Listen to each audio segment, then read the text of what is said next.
अच्छे ही होंगे और एग्जाम की तैयारी बहुत ही दिल से, बहुत ही मन से सभी बच्चे कर रहे होंगे। सभी बच्चे बार-बार रिवीजन कर रहे होंगे। कल मैंने एक वीडियो डाला था और उस वीडियो को आप सभी ने देखा होगा कि जितने मोस्ट इंपॉर्टेंट क्वेश्चंस हैं, जितने जहां से क्वेश्चंस आने की पूरी संभावनाएं हैं, उन सारे सेगमेंट्स को मैंने टच किया है और उन सारी चीजों को मैंने एक बार रिवीजन के तौर पे समझाया है। तो आप जिसने पढ़ाई कर लिया है, जिसने अच्छे से रिवीजन कर लिया है, वो भी एक बार जो है इस पूरे वीडियो को एक बार जरूर देखें ताकि हर चीज आपके समझ में डिटेल से आ जाए। तो आज हम लोग जो है इकोनॉमिक्स के दो चैप्टर इकोनॉमिक्स में आ रहे हैं, सब बच्चों को पता है। तो इकोनॉमिक्स का third chapter money and credit, मुद्रा और साख, उस चैप्टर को लेकर हम चल रहे हैं और मेन चीजें हम इसमें डिस्कस करते हुए चलेंगे कि सबसे पहला ही चीज है कि मुद्रा क्या है। तो बच्चों, मुद्रा का मतलब ये होता है कि जिससे हम कोई भी वस्तु खरीद और बिक्री कर सकते हैं, तो उसे मुद्रा कहते हैं, उसे करेंसी कहते हैं। पूरे विश्व में मुद्राओं के कई रूप पाए जाते हैं। हर देशों की अलग अलग करेंसी होता है, हर देशों की अलग अलग मुद्राएं होता है। तो प्री बोर्ड में यहाँ से क्वेश्चन एक आया हुआ था, आपको पता है बच्चों को कि मुद्रा के आधुनिक रूप कौन कौन से हैं। यहाँ से 2 नंबर का क्वेश्चन आया हुआ है। तो मुद्रा के आधुनिक रूप जो है वो बैंकिंग, जो एक तो बैंकिंग है, दूसरा भीम यूपीआई है, तीसरा चेक एंड चेक है, चौथा फोन पे है, चौथा क्रेडिट कार्ड है, डेबिट कार्ड है, एटीएम कार्ड है। ये सारा मुद्रा के मॉडर्न प्रकार हैं। आज जो है अगर किसी के पास क्रेडिट कार्ड है तो वो भी, उससे भी मुद्रा रुपया निकाल सकते हैं, करेंसी निकाल सकते हैं। अगर किसी के पास भीम यूपीआई है, कोई चेक काट करके आपको लाख, 1.5 लाख, 2 लाख रुपए का दे रहा है, तो वो भी एक तरह से मुद्रा का मॉडर्न फॉर्म, मुद्रा का मॉडर्न तरीका पाया जाता है। तो इस तरह के क्वेश्चंस को मैं बार बार डिस्कस कर चुका हूं कि क्वेश्चंस लिखने में कॉपी भर भर के लिखो, हाँ, लेकिन मतलब आंसर से रिलेटेड लिखना है आपको। ये नहीं कि बातें बनाने से भी आपको नंबर नहीं मिलेगा। दूसरी बात, जिन सेक्शंस को आप अच्छे तरीके से पता है तो उन्हीं सेक्शंस के लगभग जितने क्वेश्चंस हैं उसे जरूर लिखें और मेंशन जरूर करें सेक्शंस को। आप बच्चे क्या करते हैं, कई बार सेक्शन जो है वो लिखते नहीं है। जब मैं सीबीएसई कॉपी चेक करने के लिए जाता हूं तो वहां मैंने ये कई बार ये पाया है कि जो है बच्चे मेंशन नहीं करते हैं लिखने के दौरान जो है। तो जरूर जो है आप मेंशन जरूर करें कि जो है कि कौन सा क्वेश्चन लिख रहे हो, क्वेश्चन नंबर सही से होना चाहिए, क्वेश्चन नंबर सही से हो, ये सारी चीजें आप ध्यान से पेपर में देखेंगे। तो ये था मुद्रा के आधुनिक रूप। अब वस्तु विनिमय प्रणाली क्या है? तो वस्तु विनिमय प्रणाली का मतलब होता है कि जब कोई व्यक्ति एक वस्तु के बदले दूसरी वस्तु लेता है या देता है तो उसे वस्तु विनिमय प्रणाली कहते हैं। जैसे मान लिया जाए कि मैं शर्ट बनाता हूं और मुझे किसी से गेहूं चाहिए, तो हम क्या करेंगे, मैं क्या करूंगा कि मैं ऐसे व्यक्ति को ढूंढूंगा जिस व्यक्ति को शर्ट चाहिए और वो व्यक्ति मुझे गेहूं दे सके। तो ऐसे वस्तु विनिमय प्रणाली यानी वस्तु के बदले वस्तु, सामान के बदले सामान, लेन देन की प्रक्रिया को, प्रोसेस को, तरीका को वस्तु विनिमय प्रणाली कहते हैं।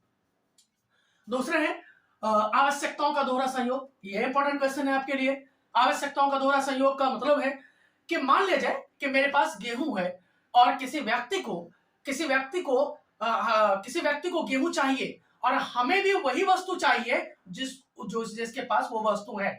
तो ऐसे व्यक्ति को हमें ढूंढना पड़ेगा कि जिस व्यक्ति को मेरी जरूरत हो, मेरे सामान की जरूरत हो और उसी के सामान की मुझे नीड हो, जरूरत हो। तो इसे कहते हैं आवश्यकताओं का दोहरा संयोग। यानी कहने का मतलब है कि मान लीजिए मेरे घर में आलू की फसल उगती है और मुझे आटा चाहिए, तो मैं ऐसे व्यक्ति को पूरे गांव में ढूंढना पड़ेगा मुझे जिसके पास गेहूं हो और उसके आलू भी चाहिए। जिसके पास गेहूं हो केवल नहीं, उसको आलू चाहिए। अगर उसको आलू नहीं चाहिए तो आप हमें गेहूं नहीं देगा।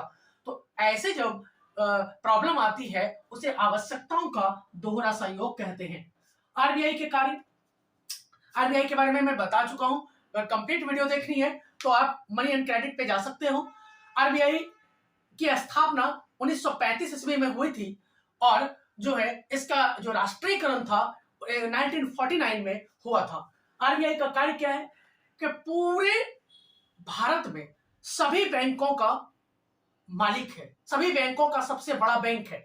जो भारत में दो प्रकार के बैंक हैं, एक गवर्नमेंट बैंक है, दूसरा प्राइवेट बैंक है।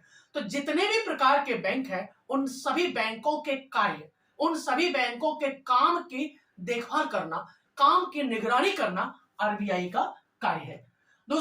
तीसरी बात, आरबीआई यह भी देखता है कि किस व्यक्ति को कौन सा ब्रांच जो है, कौन सा बैंक गरीबों और अमीरों को समान रूप से लोन वितरण कर रहा है, समान रूप से पैसे का वितरण कर रहा है अथवा नहीं। बहुत सारे बैंक पहले क्या करते थे कि केवल अमीरों को लोन देते थे या अपने परिचितों को, जान पहचान वाले लोगों को ही लोन पर ब्याज पर पैसे देते थे, गरीबों को नहीं देना चाहते थे।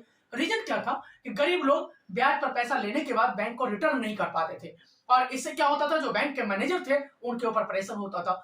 तो इसलिए बीच में जो है उन लोगों ने गरीबों को लोन पर पैसा देना ही कम कर दिया। ऐसा नहीं कि बंद कर दिया, कम कर दिया। तो जब आरबीआई को यह पता चला तो उन्होंने एक बिल पारित किया, कानून बनाया कि भाई कोई भी बैंक जो है गरीबों और अमीरों को समान रूप से लोन वितरण करेगा, समान रूप से अकाउंट खुलवाएगा, या हर तरह से समानता लाने के लिए समाज में ये जरूरी था।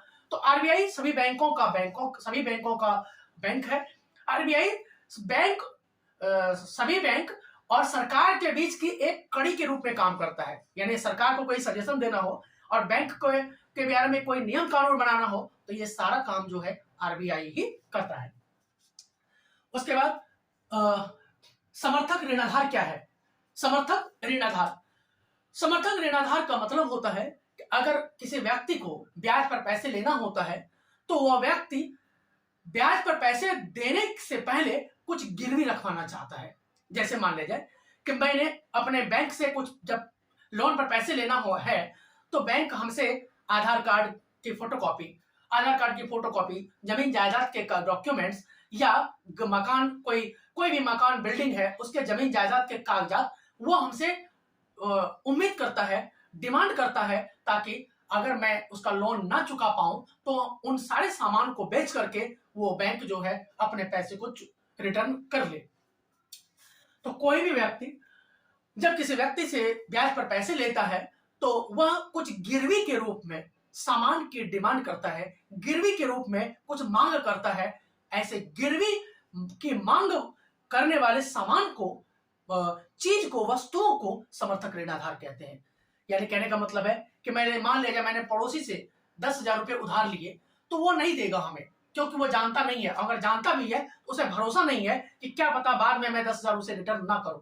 तो वो क्या करता है कि वो ऐसे सामान की डिमांड करता है, ऐसे वस्तु की मांग करता है, जिससे अगर मैं पैसा उसका रिटर्न नहीं कर पाऊं तो वो मेरे सामान को, यानी 10,000 का सामान, 10,000 का मैं उसे ब्याज पर पैसे ले रहा हूं, तो करीब करीब 10,000 का सामान, जैसे बाइक हो गया, बाइक का कागजात हो गया, जमीन जायदाद के कागजात हो गए, या कोई गाय हो गया, या कोई वस्तुएं हो गया, या कोई सोने चांदी के बने बनाए जो गहने हो गए, तो जो 10,000 के आसपास का हो, तो वो क्या करेगा, जब मैं पैसे रिटर्न नहीं कर पाऊंगा तो मैंने जो गिरवी रखी उस सामान को बेच करके वह अपना पैसा रिटर्न कर पाएगा, चुका पाएगा।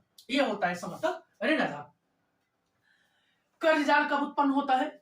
कि जब कोई व्यक्ति, कर्जदार है पहले क्या, कि जब कोई व्यक्ति किसी व्यक्ति से ब्याज पर पैसे लेता है या बैंक से ब्याज पर पैसे लेता है और वह रिटर्न नहीं कर पाता है, तो ऐसे कंडीशन में एक बार ब्याज पर पैसे लिए, रिटर्न नहीं कर पाया, फिर ब्याज पर पैसे लिए, फिर रिटर्न नहीं कर पाया, तीसरी बार ब्याज पर पैसे लिए, फिर रिटर्न नहीं कर पाया, इस प्रकार वह जो है कर्ज के जाल में, कर्ज के जंजाल में डूब जाता है, कर्ज के जाल में पूरी तरह डूब जाता है और वह पैसे रिटर्न नहीं कर पाता है, दलदल में फंस जाता है। ऐसे व्यक्ति जो कई व्यक्तियों से ब्याज पर पैसे लेकर उसे रिटर्न नहीं कर पाता है, उसे लौटा नहीं पाता है, ऐसे व्यक्ति को कर्ज जाल कहते हैं। ऐसे व्यक्ति जब पूरी तरह से चारों तरफ से घिर जाता है, फंस जाता है, तो ऐसे व्यक्ति को कर्ज जाल में फंसा हुआ या डूबा हुआ व्यक्ति कहते हैं। खास करके साउथ इंडिया में, नॉर्थ इंडिया में भी कई सारे सिचुएशन आपको मिलेंगे कि जैसे अपने क्लास में 3rd चैप्टर में स्वप्ना नाम की एक महिला का एग्जाम्पल है कि स्वप्ना क्या करती है, जब बारिश का मौसम आता है तो खेती के लिए अपने पड़ोसी से क्या करता है, ब्याज पर पैसे लेता है और यह उम्मीद पर लेता है कि फसल जब तैयार हो जाएगा तो मैं आपके पैसे रिटर्न कर दूंगा। लेकिन वह रिटर्न नहीं कर पाती है और फिर दोबारा से ब्याज पर पैसे लेता है, फिर दोबारा से रिटर्न नहीं कर पाती है, तिबारा से पैसा लेता है और तीसरी बार भी, तीसरी साल भी उसका फसल जो है वो बर्बाद हो जाता है, फसल नहीं हो पाता है, किसी कारण से बाढ़ में डूब जाता है। और इस प्रकार तीसरी बार भी जब वह अपने ब्याज पर लिए गए पैसे को रिटर्न नहीं कर पाता है, चुका नहीं पाता है, तो ऐसे व्यक्ति के द्वारा, ऐसे व्यक्ति जब पूरी तरह कर्ज जाल में जब फंस जाता है, अपने पैसे रिटर्न नहीं कर पाता है, उसे कर्ज जाल ऐसी स्थिति में उस व्यक्ति के सामने कर्ज जाल उत्पन्न हो जाता है। नेक्स्ट है, भारत में औपचारिक क्षेत्र को विकसित करना क्यों आवश्यक है। औपचारिक क्षेत्र और अनौपचारिक क्षेत्र मैंने बता चुका हूं वीडियो में, फिर मैं एक बार रिवीजन करवा दे रहा हूं। औपचारिक क्षेत्र, अनौपचारिक क्षेत्र। औपचारिक क्षेत्र क्या होता है कि जब कोई व्यक्ति बैंक से कारोबार करता है, किसी बैंक से कारोबार करता है, किसी सरकारी संस्था से पैसे का लेन देन करता है, उसे औपचारिक क्षेत्र कहते हैं। जब कोई व्यक्ति किसी अपने पड़ोसी से, महाजन से, रिश्तेदार से, साहूकार से, बनिया से जब कोई पैसा लेन देन करता है, तो ऐसे उसे अनौपचारिक क्षेत्र कहते हैं। औपचारिक क्षेत्र में जो ब्याज का रेट होता है, जब कोई व्यक्ति बैंक से पैसा लेता है तो ब्याज का रेट कम होता है, जबकि अनौपचारिक क्षेत्र से जो ब्याज पर लिए गए पैसे का जो रेट होता है वो बहुत ऊंचा होता है। औपचारिक क्षेत्र में इतना ज्यादा परेशानी नहीं होती है ब्याज पर पैसे लेने के लिए, लेकिन अनौपचारिक क्षेत्र में ब्याज पर पैसे लेने में परेशानी होती है कि कई बार पहचानता नहीं है लोग। औपचारिक क्षेत्र में कई सारी बाधाओं को पार करना पड़ता है, जैसे गिरवी रखने के लिए कुछ सामान, या बैंक जो है कई बार गरीबों को लोन नहीं देना चाहता है। लेकिन अनौपचारिक क्षेत्र में आप तुरंत किसी व्यक्ति से ब्याज पर पैसे लेकर अपनी जरूरत को पूरा कर सकते हो। तो दोनों के अपने फायदे हैं, लेकिन कुल मिलाकर के औपचारिक क्षेत्र का फायदा है। और भारत सरकार जो है औपचारिक क्षेत्र को विकसित करती जा रही है, डेवलप करती जा रही है। हर जगह जो है इनके ब्रांचेज खुलते चले जा रहे हैं। तो औपचारिक क्षेत्र हमारे देश के डेवलपमेंट के लिए बहुत ही ज्यादा आवश्यक है, जरूरी है। उसके बाद नेक्स्ट क्वेश्चन है, बैंक कुछ व्यक्तियों और समूहों को कर्ज देने को तैयार क्यों नहीं होता। बैंक जो है जितने भी औपचारिक क्षेत्र के हैं, सरकारी बैंक हो, प्राइवेट बैंक हो, वो कुछ लोगों को, कुछ पर्संस को ब्याज पर पैसे देना नहीं चाहता है। इसका कई सारे रीजन है। क्या रीजन है कि एक तो जो बैंक से लोगों का घर है वो दूर होता है। दूसरा, लोगों के पास गिरवी रखने का मतलब समर्थक, ऋणाधार, गिरवी रखने के लिए बहुत कुछ सामान नहीं होते हैं। जैसे किसी बहुत सारे गांव में, ग्रामीण क्षेत्रों में ऐसे लोग हैं जिनके पास न जमीन जायदाद के डॉक्यूमेंट्स हैं, न सोने चांदी के जेवरात हैं, न आधार कार्ड है, न वोटर आई कार्ड है। तो बहुत सारे बच्चे को हंसी आ रही होगी कि सर ऐसा कैसे हो सकता है, आज के जमाने में कौन ऐसा व्यक्ति होगा जिनके पास वोटर आई कार्ड नहीं होगा, आधार कार्ड नहीं होगा। तो बच्चे ग्रामीण क्षेत्रों में जो ट्राइबल्स हैं या जो सुदूर गांव है, वहां अब भी ऐसे कई हजार लोगों की संख्या में है जहां पे लोगों का अब भी जो है वो कनेक्ट नहीं हो पाए हैं, बैंकों से कनेक्ट नहीं हो पाए हैं, सरकारी संस्था से। उसका रीजन क्या है, वो पढ़े लिखे लोग नहीं है, उनके पास एजुकेशन नहीं है, उनके पास समझदारी नहीं है। तो बहुत सारे ऐसे लोग हैं जिनके पास अपना प्रॉपर डॉक्यूमेंट्स नहीं है, जमीन जायदाद के कागजात नहीं है, आधार कार्ड नहीं है, वोटर आई कार्ड नहीं है। तीसरा, क्रेडिट ठीक नहीं है। कई बार क्या होता है कि ऐसे व्यक्ति को भी कर्ज नहीं देता जिसकी क्रेडिट ठीक नहीं होती। एक बार आपने बैंक से लोन ले लिया और दोबारा से रिटर्न नहीं किया, या 5 साल के बदले में 10 साल में रिटर्न किया, तो आपकी क्रेडिट बैंक की नजर में खराब हो जाती है।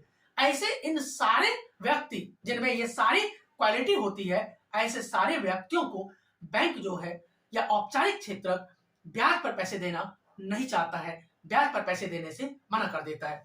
तो लेकिन एक बार जो है आप जो आंसर आपने मटेरियल बना रखे होंगे या वीडियो जो है डिटेल में एक बार जरूर देखा होगा, तब आप इन सारे वीडियो को एक बार 2 बार आप जरूर देख लें, ताकि कम टाइम में आपका रिवीजन हो जाएगा। कम से कम पूरा वीडियो 2 बार 3 बार जरूर देखें।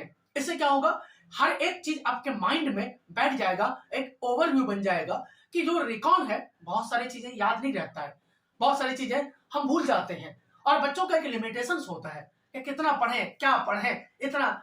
मैथ्स में तो चलो बुक लिमिटेड है, साइंस में भी लिमिटेड बुक है, यहाँ हमारे पास 4 बुक है। इसीलिए सोशल के बाद साइंस लगाया गया है, क्योंकि ये भी कम साइंस नहीं है। हिस्ट्री में क्या है, कहते हैं ना, हिस्ट्री में एक कहावत भी है कि रात में हिस्ट्री पढ़ी, रात में पढ़ा हिस्ट्री और सुबह जो है साफ हो जाता है, याद ही नहीं रहता, भूल जाता है, तो वो लाजमी है, ये ऑटोमेटिक सी बात है, माइंड की अपनी कैपेसिटी होती है। तो खैर चलिए चलते हैं। नेक्स्ट है दोस्तों ग्लोबलाइजेशन एंड इंडियन इकोनॉमी, वैश्वीकरण और भारतीय अर्थव्यवस्था, चैप्टर 4 इकोनॉमिक्स का बहुत ही इंपॉर्टेंट चैप्टर है। और यहां से डायरेक्ट क्वेश्चन, यहां से घुमा फिरा करके नहीं, डायरेक्ट क्वेश्चन यहां से अक्सर मेनी टाइम्स आया हुआ है। तो यहां से हम लोग देखते हैं। पहला ही क्वेश्चन है, वैश्वीकरण किसे कहते हैं? Globalisation, what do you understand by globalisation? What is globalisation से क्या समझते हैं? वैश्वीकरण क्या है? और उसके बाद यहाँ पे हम WTO को डिस्कस करेंगे, मल्टीनेशनल कंपनी के डिस्कस करेंगे, भारत में लिबरलाइजेशन आर्थिक सुधार की आवश्यकता क्यों पड़ी, इस पर डिस्कशन करेंगे, स्वतंत्रता के पश्चात विदेशी व्यापार और विदेशी निवेश पर बैरियर क्यों लगा दिया, ट्रेड बैरियर क्या है, उस पर डिस्कशन करेंगे, लिबरलाइजेशन एंड वैश्वीकरण की नीति अपनाने के फलस्वरूप इंडिया में क्या क्या चेंजेस आए, इस पर डिस्कशन करेंगे और सेज पर डिस्कशन करेंगे। अगर इतने टॉपिक को अगर आप अच्छे से डिस्कस कर लेते हो तो एक भी क्वेश्चन इससे बाहर नहीं आएगा, इसके पूरी गारंटी में देता हूं। एक भी क्वेश्चन अगर बाहर आ गया तो आप जो कहोगे वही मैं कहूंगा। चलिए देखते हैं। सबसे पहला वैश्वीकरण, ग्लोबलाइजेशन क्या है? दोस्तों ग्लोबलाइजेशन का मतलब है, वैश्वीकरण का मतलब है कि भारत की अर्थव्यवस्था को, इंडियन की इकोनॉमी को वर्ल्ड की इकोनॉमी से कनेक्ट करना, जोड़ना, उसे वैश्वीकरण कहते हैं। वैश्वीकरण का मतलब है भारत की इकोनॉमी को, भारत के खरीद बिक्री को विश्व के सभी देशों के साथ किया जाना वैश्वीकरण है, ग्लोबलाइजेशन है। यानी भारत के अर्थव्यवस्था को विश्व की अर्थव्यवस्था से, विश्व की इकोनॉमी से, विश्व के मार्केट से जब हम कनेक्ट करते हैं, जब हम जोड़ते हैं, विश्व के सभी देशों से जब हमारा व्यापार शुरू हो जाता है, उसे वैश्वीकरण कहते हैं, उसे ग्लोबलाइजेशन कहते हैं। अब है कि वैश्वीकरण, वैश्वीकरण का मतलब तो हमने समझ गया। तो वैश्वीकरण भारत की अर्थव्यवस्था को स्टार्ट किया, कब किया गया और उसका क्या प्रोसेस था, तो हम यहां देखते हैं। सब बच्चों इसको एक शब्द में कहते हैं लिबरलाइजेशन। उदारीकरण क्या है? उदारीकरण को मतलब, उदारीकरण को एक और शब्द में कह सकते हैं भारत में आर्थिक सुधार की आवश्यकता। इकोनॉमी में क्या हो गया? इकोनॉमी में सुधार किया गया, जो इंप्लीमेंट किया गया, क्योंकि उसमें बहुत सारे खामियां थी, प्रॉब्लम्स था। तो 1991 में, 1991 ईस्वी में, 1991 में भारत में उदारीकरण लाया गया, भारत में आर्थिक सुधार किया गया।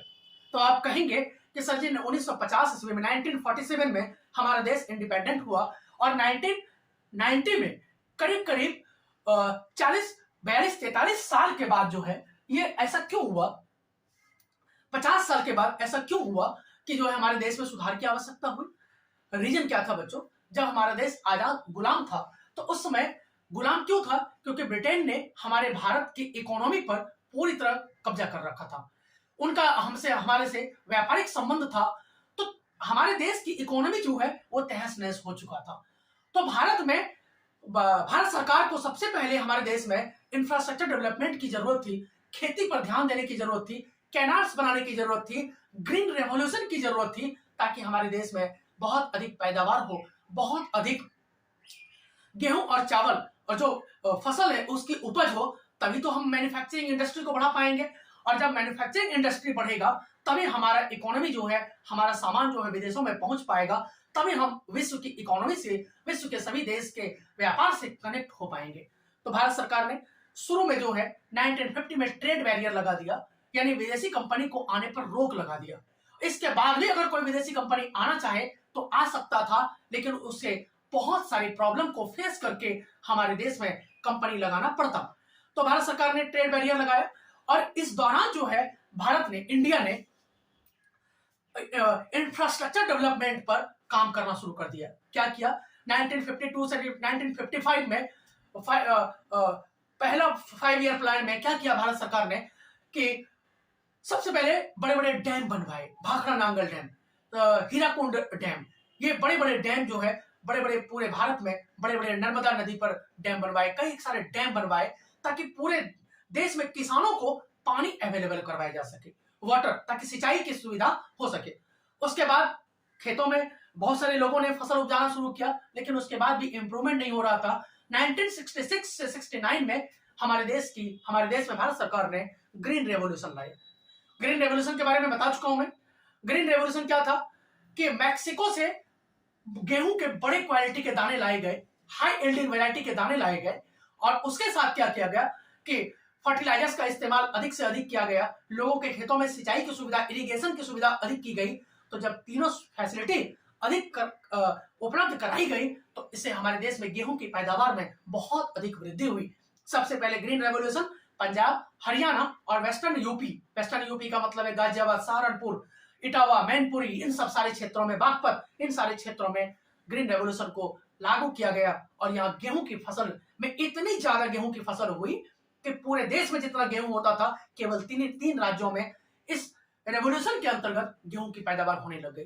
अब हमारे देश में मैन्युफैक्चरिंग इंडस्ट्री, गेहूं के आधार पर जो सामान बनते थे, बिस्किट बनने लग गए, कई सारे सामान के इतने अधिक मात्रा में बनने लग गए। तब धीरे धीरे जो है हमारे देश ने फिर 1975 में हमारे देश की सरकार ने गरीबी हटाओ का नारा दिया और इस प्रकार 1990 तक आते आते हमारे देश की इकोनॉमी डेवलप हो चुकी थी।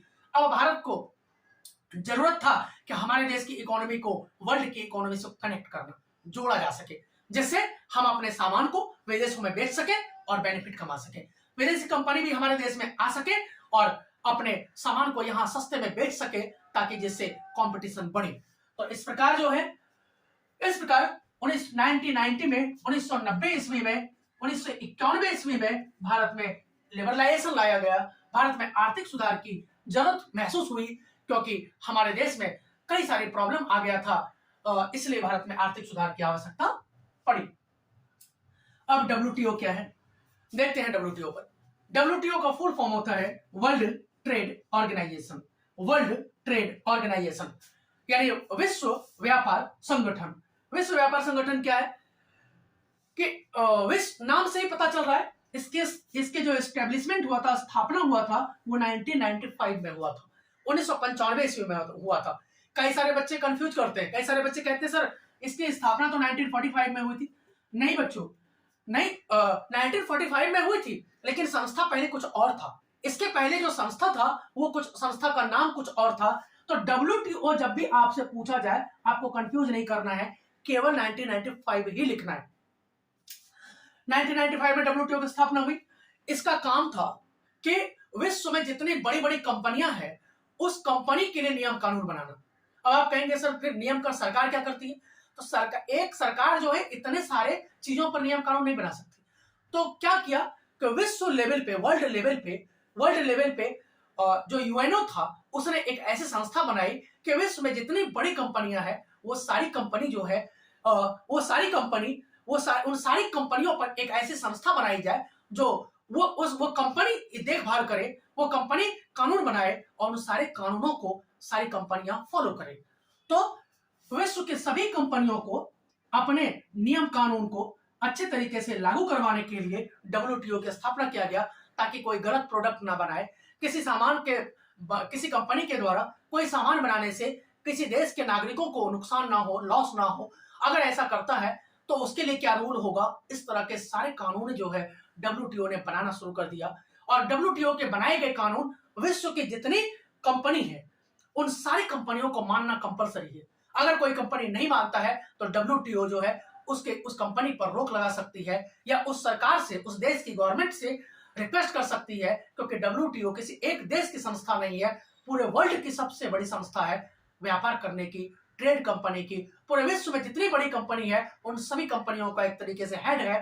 तो इस प्रकार WTO विश्व की सभी कंपनियों को लागू करने और कानून बनाने और उसे लागू करने के लिए प्रेशर डालती है और उस पर कानून बनाती है। दूसरा, जो बड़े बड़े कंट्री हैं, जो डेवलप्ड कंट्री हैं, अगर वो कंपनियां छोटी देश की कंपनियों को अपने देश में आने देना नहीं देते हैं या बैरियर लगा देते हैं, तो WTO यह भी देखता है कि कौन से देश जो है किसी देश की कंपनी को अपने देश में आने पर रोक लगाया हुआ है, ट्रेड बैरियर लगाया हुआ है, कौन सा सामान जो है कहाँ नहीं बिक रहा है, या किस देश के सामान जो है लोगों को नुकसान पहुंचा रहे हैं। ये सारा काम जो है WTO देखने का काम करता है। मल्टीनेशनल कंपनी क्या होता है पता है? ये मैंने बताया हुआ है कि मल्टीनेशनल कंपनी ऐसी कंपनी होती है जो एक साथ कई देशों में अपना प्रोडक्शन करती है और कई देशों में अपने सामान को बेचती भी है। ऐसे कंपनी को मल्टीनेशनल कंपनी कहते हैं। अब मल्टीनेशनल कंपनी प्रोडक्शन पर कंट्रोलिंग कैसे करती है? तो जितनी भी बड़ी कंपनी है वो किसी देश में अगर अपना मैन्युफैक्चरिंग करती है, सामान बनाती है, तो क्या करती है कि सामान बनाती है, तो जैसे ही कोई बड़ी कंपनी हमारे देश में आती है या हमारे देश की कंपनी दूसरे देश में जाती है, कोई भी मल्टीनेशनल कंपनी, जैसे रिलायंस कंपनी है, जैसे वारेन बफेट की कंपनी है, जैसे एप्पल कंपनी है, जैसे कई सारे और जो भी कंपनियां हैं, वो सारी कंपनी जब किसी भी देशों में जाती है तो सबसे पहले वहां छोटी कंपनियों के साथ जो है मिलकर के काम करती है। दूसरा, कोई ऐसी कंपनी जो उस देश में घाटे में जा रही है उस कंपनी को खरीद लेती है, ताकि उस देश के जितने एम्प्लॉई हैं वो सारी इन कंपनियों के लिए काम करना शुरू कर दे। तो मल्टीनेशनल कंपनियां, चौथा, हर देशों में अपना स्टोर खोलती है और एक ही साथ जो है विश्व के सभी देशों में अपने सामान को मैन्युफैक्चरिंग करती है और मैन्युफैक्चरिंग करके बेचती है। कई सारी मल्टीनेशनल कंपनी क्या करती है, 2-3 देशों में अपना मैन्युफैक्चरिंग करती है और सी पोर्ट से जो है अपने सामान को विश्व के सभी कंट्री में प्रोवाइड करवाती है, अवेलेबल करवाती है। तो मल्टीनेशनल कंपनियां एक तो क्या करती है कि उस देश में जाकर के छोटी कंपनियों को खरीद करके जितने उस कंपनी में काम कर रहे हैं एम्प्लॉय, वो सारे इसके लिए काम करने लग जाते हैं। दूसरा, वहां के साथ छोटे कंपनियों के साथ मिलजुल करके। तीसरा, अपना टैग लगा करके, जैसे मान लीजिए जैसे कई सारे कंपनी है जो कपड़े का प्रोडक्शन कर रही है, तो वो सारा कंपनी क्या करता है हमारे देश में कि अपना टैग, छोटी कंपनियों से अपना सामान बनाती है, छोटे छोटे कंपनी वर्कर से अपना सामान बनवाती है और अपना टैग लगा करके बेच देती है। इस पर और उसके बाद ऑनलाइन सेलिंग करके अपने कंपनियों पर उत्पादन पर नियंत्रण करती है। तो इस प्रकार जो है मल्टीनेशनल कंपनियां कई प्रकार से अपने उत्पादन पर कंट्रोल करती है और नियंत्रण भी करती है। स्वतंत्रता के बाद विदेशी व्यापार और विदेशी निवेश पर अवरोध क्यों लगाया गया, बैरियर क्यों लगाया गया, ये मैंने बताया अभी कि शुरू में जब हमारा देश आजाद हुआ था 1947 में, तो हमारे देश में प्रोडक्शन नहीं हो रहा था, गेहूं चावल की उपज नहीं हो रही थी। तो जब तक हमारा देश, और दूसरा बात, हमारा देश विदेशों से, बड़ी बड़ी कंट्री से डरा हुआ भी था, क्योंकि एक बार जब ब्रिटेन ने हमारे देश से व्यापार शुरू किया तो हमारे देश पर गुलाम बना लिया, हमारे देश पर अपना उपनिवेश कायम कर लिया। तो भारत सरकार शुरू में डरती थी कि कहीं ऐसा ना हो कि अगर किसी दूसरे देशों से अगर व्यापारिक संबंध बनाए और फिर वो हमारे देश पर कहीं अगर व्यापार पर कब्जा कर ले, तो भारत को पहले जरूरत थी कि अपने इंफ्रास्ट्रक्चर को डेवलप किया जाए, उसके बाद जो है विदेशी कंट्री से अपने देश को कनेक्ट किया जाए। तो इन्हीं सारे कारणों की वजह से विदेशी व्यापार और विदेशी निवेश पर रोक लगा दिया, किसी भी विदेशी कंपनी को आने पर रोक लगा दिया गया। उदारीकरण तथा वैश्वीकरण की नीति अपनाने के फलस्वरूप भारत में क्या परिवर्तन आया? जब हमारा देश, वैश्वीकरण का मतलब है कि भारत का इकोनॉमी, भारत की अर्थव्यवस्था विश्व की अर्थव्यवस्था से कनेक्ट हो गई। उदारीकरण का मतलब है, लिबरलाइजेशन का मतलब है कि हमारे देश में जो प्रॉब्लम्स था, हमारे देश में जो दिक्कतें थी, विश्व के इकोनॉमी से जुड़ नहीं पाया था, उसको जोड़ा गया। तो इसके बाद क्या क्या परिवर्तन आया? इसके बाद कई सारे चेंजेस आए। एक तो हजारों की संख्या में विदेशी कंपनी भारत में आने लग गई। दूसरा, उन कंपनियों के आने से हमारे देश के जो प्रोडक्शन था, जो सामान था, वो सस्ते में मिलने लग गया। तीसरा, विश्व के अर्थव्यवस्था से हमारा देश कनेक्ट हो पाया। चौथा, हमारे देश में मोटर गाड़ी उद्योग में बहुत अधिक वृद्धि हुई। हमारे देश में संचार में, कम्युनिकेशन में, टूरिज्म में बहुत अधिक ग्रोथ हुआ, विकास हुआ, और इससे हमारा देश जो है वो तेजी से विकासशील देश में चेंजेस होने लग गया। जो हमारा देश गरीब कंट्री था, धीरे धीरे डेवलपिंग कंट्री के रूप में चेंज होता चला गया। 1990 से लेकर के 2000 ईस्वी तक में, और फिर 2000 से लेकर के 2010 तक में, और 2010 से लेकर के 2020 तक में, इन 30 सालों में जो है हमारा देश गरीब कंट्री से, पुअर कंट्री से डेवलपिंग कंट्री के रूप में चेंज हो गया। और आज तो भारत सरकार ने अनाउंसमेंट कर रखा है कि 2030 तक हमारे देश की इकोनॉमी थर्ड वर्ल्ड इकोनॉमी बन जाएगी। इसका मतलब हमारा कंट्री डेवलप्ड कंट्री के रूप में चेंज हो जाएगा। तो उदारीकरण तथा वैश्वीकरण की नीति के अपनाने के फलस्वरूप भारत में कई सारे परिवर्तन आए कि हमारे देश का सामान सस्ता हो गया, विदेशी कंपनियां, हजारों की संख्या में विदेशी कंपनी आई, और हमारे देश में मोटर गाड़ी उद्योग में अधिक वृद्धि हुई। हमारे देश के सामान भी विदेशों में बिकने लग गए, विदेशी मुद्रा आने लग गई हमारे भारत में, कई सारे चेंजेस आए। तो ये सारे पॉइंट को आप डिटेल से वहां लिख सकते हैं और आप एक अच्छा नंबर प्राप्त कर सकते हैं। उसके बाद सेज है, says special economic zone. Special economic zone, special economic zone क्या है? स्पेशल इकोनॉमिक जोन क्या है कि जैसे भारत सरकार ने कई ऐसे शहरों को डेवलप कर रखा है और वहां पे वर्ल्ड लेवल की बेसिक जो फैसिलिटीज है वो प्रोवाइड करवा रखा है। जैसे गुड़गांव हो गया, नोएडा हो गया, जमशेदपुर हो गया, गाजियाबाद हो गया, चेन्नई हो गया, फरीदाबाद हो गया। इन सारे शहरों में भारत सरकार ने, गुजरात में सूरत हो गया, अहमदाबाद हो गया, इन सारे शहरों को सेज बना रखा है। कहते हैं ना गांव में वगैरह में कहावत है कि सेज की सवारी कर रहा है। यानी सेज पर का मतलब है फूलों जैसा, मखमल जैसा। यानी कहने का मतलब है कि इन शहरों को भारत सरकार ने इस तरह से डेवलप कर रखा है कि कोई भी विदेशी कंपनी अगर इन शहरों में अपनी कंपनी लगाती है तो भारत सरकार की तरफ से उसे हर तरह की सुविधा, हर तरह की फैसिलिटीज उसे उपलब्ध करवाया जाएगा। अगर कोई व्यक्ति गुड़गांव में अपनी फैक्ट्री लगाता है, क्योंकि गुड़गांव सेज है, स्पेशल इकोनॉमिक जोन है।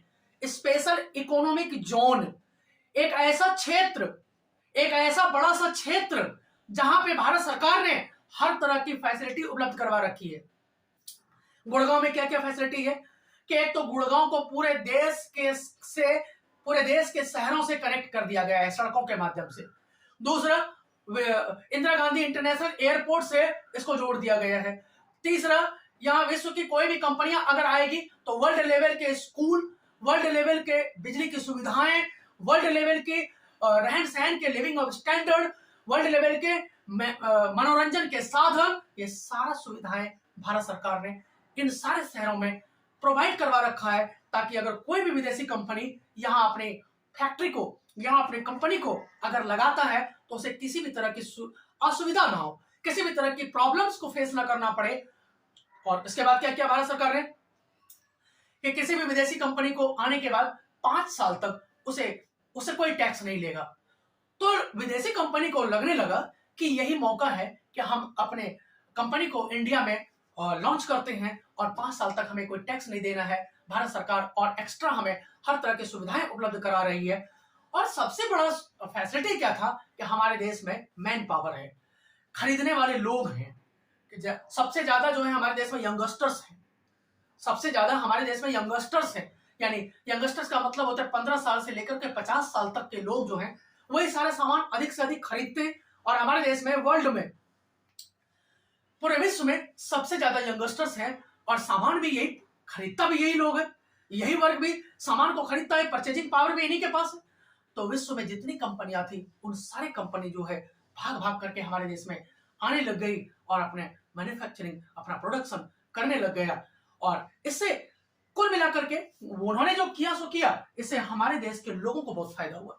कि क्या फायदा हुआ कि हमारे देश में पहले बिस्किट जो बनता था वो बहुत महंगा मिलता था। जब प्राइवेट कंपनी आई तो वही 10 रुपए की बिस्किट वो 7 रुपए में बेचने लग गई। और कई सारी कंपनियां आई तो 7 रुपए के बिस्किट 5 रुपए में बिकने लग गए, तो कस्टमर्स को फायदा हुआ। उसके बाद मोटर गाड़ी उद्योग में बहुत अधिक वृद्धि हुई। आज गांव गांव में लोगों के पास 2 व्हीलर और 4 व्हीलर है। कोई व्यक्ति कल्पना भी नहीं कर सकता तो 1990 ईस्वी में कि हम 2 व्हीलर खरीदेंगे या 4 व्हीलर खरीदेंगे। उस समय कौन खरीदता था? जो बहुत ज्यादा अमीर होता था, जिनके घर में नौकरियां होती थी या जिनके पास बहुत ज्यादा जमीन जायदाद होता था। लेकिन आज ऐसा नहीं है। कोई व्यक्ति छोटा मोटा भी रोजगार कर रहा है तो भी वो 2 व्हीलर या 4 व्हीलर खरीद ले पा रहा है। इसका रीजन यही है कि भारत सरकार ने जो वैश्वीकरण था उससे पूरे वर्ल्ड की इकोनॉमी को कनेक्ट किया। तो सेज जो है इंपॉर्टेंट है आपके लिए, सेज को अच्छे से देख करके जाएंगे। सेज, फूलों का सेज, यानी विश्व को जोड़ने के लिए, विश्व को हर तरह के व्यापार से कनेक्ट करने के लिए गुड़गांव में भारत सरकार ने हर तरह की फैसिलिटी अवेलेबल उपलब्ध करवा रखी है। उसे गुड़गांव को, सूरत को, अहमदाबाद को, फरीदाबाद को, गाजियाबाद को, चेन्नई को, मुंबई को, ग्वालियर को, इन सबको भारत सरकार ने सेज बना रखा है, स्पेशल इकोनॉमिक जोन बना रखा है। तो इस प्रकार बच्चों आप सभी एकदम बिल्कुल बिना डरे एग्जाम में जाओ और पूरा पेपर करके आना। एक भी क्वेश्चन किसी का छूटना नहीं चाहिए, चाहे आपको आ रहा हो या ना आ रहा हो। लास्ट टाइम में वीडियो को 2-3 बार जरूर वॉचिंग करें, पूरा कंप्लीट वीडियो देखें, तभी आपका जो है पूरा कॉन्सेप्ट रिवीजन हो पाएगा, तभी आपका पूरा हर एक चीज है रिवीजन में आ पाएगा। तो अब हम लास्ट में जो है सिविक्स पर रिवीजन करते हैं। बच्चों यहाँ लिखने के लिए बहुत है, आप आए दिन रोज जो है पॉलिटिकल पार्टी के बारे में देखते रहते हो, डेमोक्रेसी के बारे में देखते रहते हो। केवल भारत की डेमोक्रेसी के बारे में नहीं, बल्कि पूरे विश्व के, वर्ल्ड की डेमोक्रेसी के बारे में देखते रहते हो। भारत में कई सारी पॉलिटिकल पार्टियां हैं, कौन सी पॉलिटिकल पार्टी राज कर रही है, किस पॉलिटिकल पार्टी की स्थापना कब हुई, कौन सी पॉलिटिकल पार्टी हमारे देश के डेवलपमेंट के लिए कार्य करती है, ये सारी चीजें आप रोज आए दिन न्यूज़पेपर में देखते हो। तो यहाँ लिखने के लिए बहुत है बच्चों। मैं हमेशा से एक बात कहता हूं कि अभी एक भी क्वेश्चन छोड़ना मत, चाहे आ रहा हो या ना आ रहा हो, लिखना जरूर है। सेक्शन को, जो भी सेक्शन है, जो भी क्वेश्चन नंबर है, उसे अच्छे से कलर पेन से या कैसे भी आप उसे अंडरलाइन करके अच्छे से लिखें, ताकि कई बार जो है टीचर को कंफ्यूजन ना हो। तो चलिए चलते हैं हम लोग एक नए जोश, एक एनर्जी के साथ। बिल्कुल हारना नहीं है, बिल्कुल टूटना नहीं है, बिल्कुल सबसे अच्छा नंबर ला करके दिखाना है। इसी वायदे के साथ, इसी प्रॉमिस के साथ हम दोबारा से चलते हैं। तो बच्चों पॉलिटिकल पार्टी जो है, पॉलिटिकल पार्टी राजनीतिक दल के प्रमुख हिस्से। पॉलिटिकल पार्टी, सबसे पहला है कि पॉलिटिकल पार्टी किसे कहते हैं, राजनीतिक दल किसे कहते हैं। तो एक बिल्कुल सिंपल लैंग्वेज में बता अब दूं कि राजनीतिक दल, पॉलिटिकल पार्टी एक ऐसी पार्टी होती है जिसका काम जो है चुनाव लड़ना और चुनाव जीत करके सरकार बनाना होता है। पॉलिटिकल पार्टी कई सारे लोगों का एक ग्रुप होता है, कई समूह होता है, संगठन होता है। उसमें कई सारे लोगों के द्वारा, कई सारे समूह के द्वारा, कई सारे लोगों के द्वारा चुनाव लड़ने का काम किया जाता है। और चुनाव लड़ने के बाद अगर जीत जाता है तो वो सरकार बनाने का काम करता है। और चुनाव लड़ करके अगर जीत गया, अगर सरकार नहीं बनाया, तो वही लोग पार्टी जो है विपक्षी पार्टी का काम करता है। आज भारत में, आज इंडिया में भारतीय जनता पार्टी की सरकार है, और उसके बाद जितनी पार्टियों ने चुनाव जीता वो सारी विपक्षी पार्टियां होती है। और इसमें डिटेल में जो है आपको चैप्टर में मैं पढ़ा चुका हूं, यहाँ पे डिटेल में मैं नहीं समझा सकता क्योंकि आपको केवल रिवीजन करवा रहा हूं। तो पॉलिटिकल पार्टी के प्रमुख हिस्से क्या क्या है, पॉलिटिकल पार्टी राजनीतिक दल का प्रमुख हिस्सा क्या क्या है। एक तो लीडर है, नेता है। दूसरा एक्टिव मेंबर, सक्रिय सदस्य। पहला नेता, दूसरा सक्रिय सदस्य, और तीसरा फॉलोवर्स। तीसरा क्या है, followers. Leader, active member, followers. Leader, active member, followers. नेता, सक्रिय सदस्य, और फॉलोवर्स मतलब अनुयायी। जैसे लीडर क्या होगा, कांग्रेस पार्टी की बात करें या आम आदमी पार्टी की बात करें, आम आदमी पार्टी में लीडर कौन है, उस पार्टी का हेड है। उस पार्टी का हेड कौन है, मनीष सिसोदिया साहब और अरविंद केजरीवाल साहब। एक्टिव मेंबर, उस पार्टी में जितने विधायक हैं, उस पार्टी में जितने लोग चुनाव लड़ते हैं, नेता हैं, वो सारा जो है उसका एक्टिव मेंबर है, जो उसको जितवाने में मदद करता है, वो उसे एक्टिव मेंबर है। और फॉलोवर्स कौन है, जितने लोग उसको फॉलो करते हैं, जितने लोग उस पार्टी को वोट देते हैं, वो सारा फॉलोवर्स है। तो किसी भी पार्टी का जो प्रमुख हिस्सा होता है वो लीडर होता है, एक्टिव मेंबर होता है, और फॉलोवर्स होता है। इस बार एग्जाम में आएगा, इसलिए ध्यान से, प्री बोर्ड में भी क्वेश्चन आया हुआ था, तो ध्यान से आप इसे करके रखेंगे। राजनीतिक दल का काम क्या क्या है, work, what is the work of political party. राजनीतिक दल का काम क्या क्या है। तो दोस्तों राजनीतिक दल का काम है, पहला काम है राजनीतिक दल का चुनाव लड़ना। पहला क्या काम है, चुनाव लड़ना। और चुनाव लड़ने के बाद जब चुनाव जीत जाता है तो सरकार बनाना। सरकार जब बन जाएगा उनका, तो उसके बाद पूरे देश के लिए कानून बनाना। कई सारे बच्चे जो 10th लेवल के हैं या उसे BA लेवल के हैं, उनको कई बार कंफ्यूजन होता है कि सर क्या कानून सुप्रीम कोर्ट बनाता है या पॉलिटिकल पार्टी बनाता है। तो बच्चों कानून जो है पॉलिटिकल पार्टी बनाता है, सुप्रीम कोर्ट केवल यह देखता है कि गलत कानून बन रहा है या सही कानून, उस कानून पर इंटरप्रेट करता है, उस कानून को इंटरप्रेट करता है, गलत और सही की जांच पड़ताल करता है। तो सुप्रीम कोर्ट कानून की देखभाल करता है, उसे लागू करवाने के लिए कार्य करता है, लेकिन कानून बनाने का काम जो है वो पार्लियामेंट करता है, संसद करता है। जो पॉलिटिकल पार्टी है, जो ऐसी पार्टी जो सरकार बना रही है, चला रही है, वही पार्टी कानून बनाती है। तो पॉलिटिकल पार्टी का और क्या क्या काम है, कानून बनाना, पूरे देश की देखभाल करना, अगर किसी जाति धर्म के साथ कोई ज्यादती हो रही है, कहीं कोई गलत हो रहा है, तो पॉलिटिकल पार्टी का काम है उस समुदाय की हिफाजत करना, उस समुदाय की देखभाल करना। पॉलिटिकल पार्टी का और भी काम है कि देश में बिजली, पानी और शिक्षा पर ध्यान देना। पॉलिटिकल पार्टी का और भी क्या काम है कि किसी विदेशी देश से, किसी विदेशी कंट्री से, फॉरेन कंट्री से जो है एक अच्छे संबंध कायम करना, व्यापारिक संबंध बनाना, अपने देश के सामान को विदेशों में बेचना, ये सारा काम जो है पॉलिटिकल पार्टी का है। अब नेक्स्ट क्वेश्चन है, राजनीतिक दलों की आवश्यकता क्यों है? क्या बिना पॉलिटिकल पार्टी के देश नहीं चल सकता? तो बच्चों इसमें समझा देना चाहता हूं मैं कि जो राजा का सिस्टम था 1947 के पहले, जब हमारे देश में अंग्रेजों की सरकार थी, उससे पहले की थोड़ा बात करें, 1857 से पहले जब हमारे देश में राजा का सिस्टम था, पूरे वर्ल्ड में लगभग जब राजा का सिस्टम था, तो उस समय पॉलिटिकल पार्टी नहीं हुआ करता था, क्योंकि राजा ही पॉलिटिकल पार्टी की तरह काम करता था। लेकिन वहां राजा जो है पॉलिटिकल पार्टी की तरह काम नहीं करता था, राजा ही होता था जो पूरे देश को संभालता था। पॉलिटिकल पार्टी और राजा में अंतर है कि राजा क्या करता है, केवल एक व्यक्ति पूरे देश के लिए डिसीजन लेता है, और पॉलिटिकल पार्टी में क्या होता है कि जितने मेंबर हैं, जितने सांसद हैं, वो सारे देश के लिए, जिस पार्टी की सरकार है और जिस पार्टी की सरकार नहीं है, वो सारी पार्टियां मिलकर के कोई डिसीजन लेती है। तो यहां पे पूरे देश के लोगों की सहभागिता होती है। यहां पे कोई डिसीजन अगर पॉलिटिकल पार्टी में, अगर चुनावी सिस्टम में अगर कोई डिसीजन लिया जाता है पूरे कंट्री के लिए, तो उसमें पूरा देश इन्वॉल्व होता है। जबकि राजा के सिस्टम में केवल एक व्यक्ति या कुछ व्यक्ति, राजा के जो गिने चुने व्यक्ति थे, वही लोग उस सिस्टम में भाग लेते थे, वही लोग राजा को सपोर्ट करते थे।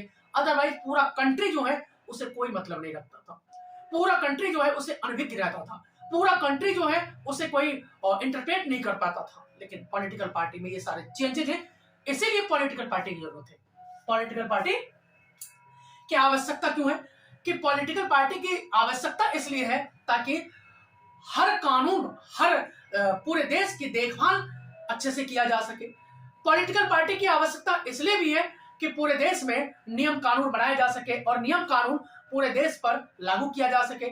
पॉलिटिकल पार्टी की आवश्यकता इसलिए भी है कि पॉलिटिकल पार्टी कि ताकि देश में अच्छा कानून बन रहा है, अच्छे से देश चलाया जा रहा है, किसी देश जाति धर्म के अनुसार देश चल रहा है, या सभी धर्मों को समान रूप से मिला करके देश चलाया जा रहा है। इन सभी चीजों की जरूरत के लिए पॉलिटिकल पार्टी की आवश्यकता होती है। एक अच्छा देश, एक अच्छी डेमोक्रेसी स्थापित करने के लिए पॉलिटिकल पार्टी की जरूरत पड़ती है। तो पॉलिटिकल पार्टी की जरूरत इसलिए पड़ती है। अब हम दलित सिस्टम को डिस्कस करेंगे कि पूरे विश्व में, पूरे वर्ल्ड में 3 प्रकार का पार्टी सिस्टम है। पहला है सिंगल पार्टी सिस्टम। पहला क्या है? सिंगल पार्टी सिस्टम, एक दलीय व्यवस्था। और एक दलीय व्यवस्था कहां पे पाया जा रहा है? केवल सिंगल, क्वेश्चन एग्जाम में कई बार पूछा गया है। सिंगल पार्टी सिस्टम पूरे वर्ल्ड में केवल चाइना में है, इसके अलावा कहीं नहीं है। सिंगल पार्टी सिस्टम केवल चाइना में है और कहीं नहीं है। अब चाइना में सिंगल पार्टी सिस्टम है, तो अब पार्टी की बात कर रहे हैं, तो आगे हम हालांकि देखेंगे तानाशाही में। तो वहां पे कोई भी डिसीजन लिया जाता है तो वहां का राष्ट्रपति, प्रेसिडेंट जो है वही लेता है। पूरे देश चाइना का इन्वॉल्व नहीं होता है। क्यों? ऐसे सिचुएशन में जो पार्टी का हेड होता है वही डिसीजन लेता है, और उनके द्वारा लिए गए डिसीजन को पूरे कंट्री के हर व्यक्ति को मानना पड़ता है। मानना है तो भी, नहीं मानना है तो भी आप विरोध नहीं कर सकते, आप विरोध नहीं कर सकते। चाइना में, मैं बार बार अपने क्लास में एक एग्जांपल समझाता हूं कि चाइना में 1989 में 10,000 स्टूडेंट्स ने डेमोक्रेसी लाने के लिए एक आंदोलन किया था, और चाइना की गवर्नमेंट ने केवल आधे घंटे से 1 घंटे के अंदर 10,000 लोगों को मार दिया, 10,000 स्टूडेंट्स को मार दिया गया। तो किसी भी कंट्री ने इस पर बोलने की हिम्मत भी नहीं किया। अगर अमेरिका वगैरह ने बोला तो चाइना ने कहा कि भाई ये मेरा इंटरनल मामला है, और मेरे इंटरनल मामले पे, घरेलू मामले पे कोई विदेशी देश ना बोले। मैं अपने देश को कैसे चलाऊंगा? क्योंकि चाइना डेवलप कंट्री है। चाइना अपने देश को जैसे भी चला रहा हो, चाइना के लोगों को बोलने की आजादी भले ही ना हो, लेकिन चाइना बहुत तेजी से उसने ग्रो किया, डेवलपमेंट किया।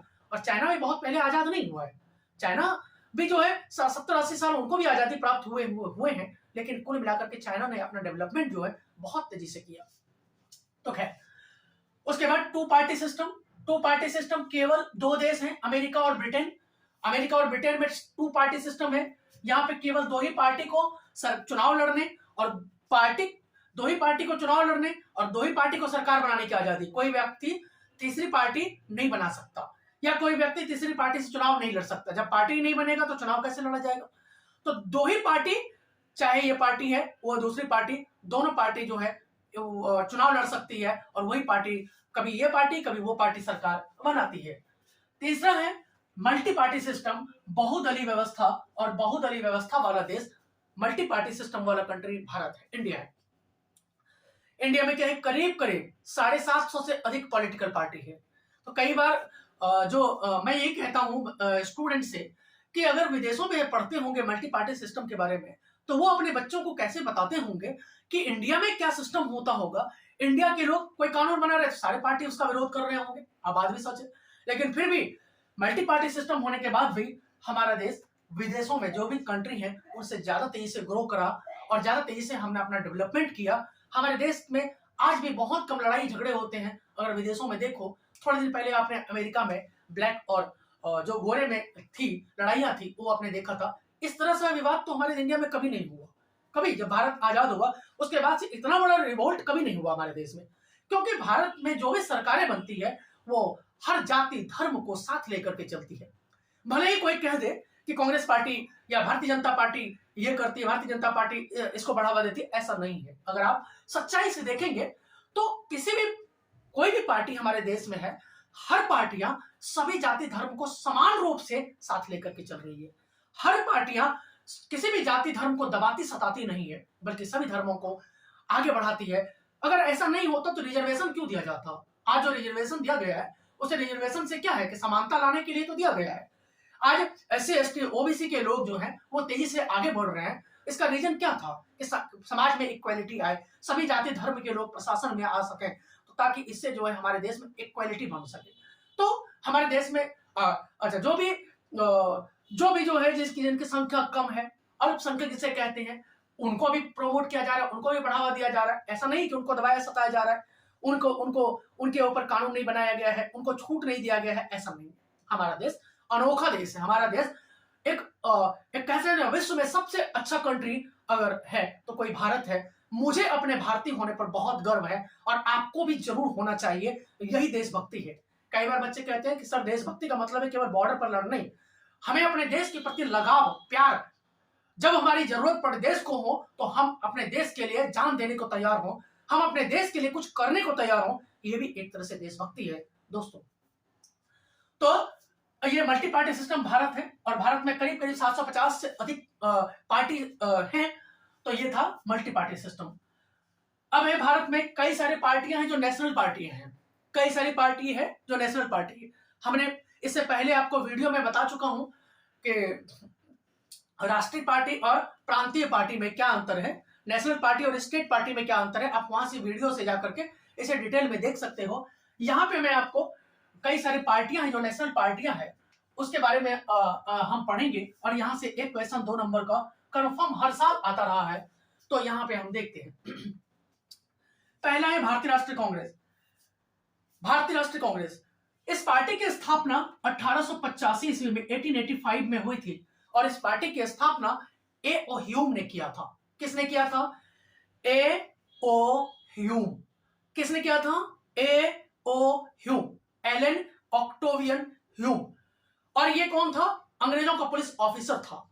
तो अब इसके पीछे लंबी कहानी है कि जब अंग्रेज पुलिस थे तो उन्होंने क्यों किया था, इस पर कई सारे डिबेट है। जब आप डिटेल से हिस्ट्री BA के लेवल पे पढ़ेंगे तो वहां पता चलेगा कि भारतीय लोगों ने जब इसको इंटरप्रेट किया तो कहा कि इस पार्टी की स्थापना इसीलिए हुई थी ताकि भारत के लोग अगर कोई आंदोलन करें तो अंग्रेज जिम्मेदार ठहरा सके भारतीयों को, और जो इस पार्टी का लीडर होगा उसको केवल पकड़ लिया जाएगा अंग्रेजों के द्वारा, तो कोई भी आंदोलन शांत हो सकता है। क्योंकि इस पार्टी के पहले कोई ऐसा लीडर नहीं था, कोई ऐसा संस्था नहीं था जिसके ऊपर पूरी जिम्मेवारी अंग्रेज डाल सके। तो जब ये पार्टी बन गई तो कोई भी आंदोलन होता था तो कांग्रेस के ऊपर जिम्मेवारी डाल देते थे। अब कांग्रेस अपनी जिम्मेदारी निभाने के लिए आंदोलन को शांत कराता था, कोई रिवोल्ट नहीं होने देता था। तो ये लंबा डिबेट है, जो कंपटीशन के बच्चे होंगे वो देख रहे होंगे तो उनको समझ में आ रहा होगा कि इसके ऊपर मैं एक सेपरेट वीडियो बनाऊंगा। तो 1885 में इसका पहला जो अध्यक्ष था वो WC बनर्जी था, व्योमेश चंद्र बनर्जी। WC बनर्जी इसका पहला अध्यक्ष था। इस पार्टी की स्थापना बंबई में गोकुलदास तेजपाल संस्कृत विद्यालय में हुई थी और यह बंबई में स्थित है। इस पार्टी में पूरे भारत से जो मेंबर इकट्ठे हुए थे, जमा हुए थे इस पार्टी की स्थापना करने के लिए, वो 72 मेंबर थे। पहले फर्स्ट टाइम जब इस पार्टी की स्थापना हुई थी 72 मेंबर थे।